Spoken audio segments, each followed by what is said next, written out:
宜兰大溪乡的天主堂虽然是历史建筑，也毋过已经爬远真久了，环境真歹，建筑物嘛是危老有安全的疑虑。也毋过目前县政府甲教会针对是要修复，还是要重启阁无共识。宜兰大溪天主堂甲附近的设施已经封定落做历史建筑，不过这个建筑煞去互拆到一半，即嘛放咧遐爬远，变作是危老。住在旁边的邻居每天看着这个断垣残壁，他心也不舒服，里面杂草丛生，甚至有毒蛇出没。有民代认为讲，天主堂的环境垃圾，草啊生甲规个，现在有蛇甲蠓虫。这个建筑已经变作危楼，那倒去嘛有安全的疑虑，呼吁官府爱赶紧修复。就是因为它已经拆到一半了，怕说有时候那个天气不好的时候，怕它会比较容易倒塌怎样。那会觉得它平常环境有点不好吗？还是？不会因为我们这边离那边应该有一定距离，而且我们好像没有看到什么。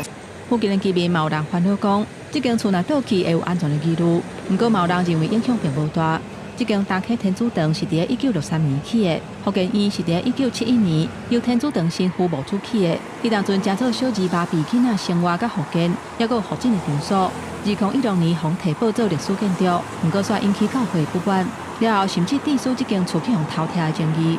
虽然这间天主堂已经爬远去，不过也是互定落做历史建筑。但是文化古迹不能现在用这个断垣残壁的这个现状当成这个文化古迹啊，好，那你应该让我们的这个土地所有人，有权利去把它恢复到原状嘛。针对于我们要规划设计的区域，还有修复的区域这个部分，我们要再跟教区那边取得共识，才有办法进行。目前，官府已经完成这间大溪天主堂修复再利用的计划，已经进入规划设计阶段。不过，教会坚持讲，应该把即马已经爬远去的建筑全部拢拆掉，以原底的面貌甲重建。不过，官府认为讲，这个方案真好得到民主委员的同意，建议修复目前的建筑。双方的立场到底是真好达成共识，官府讲会持续沟通。记者综合报道。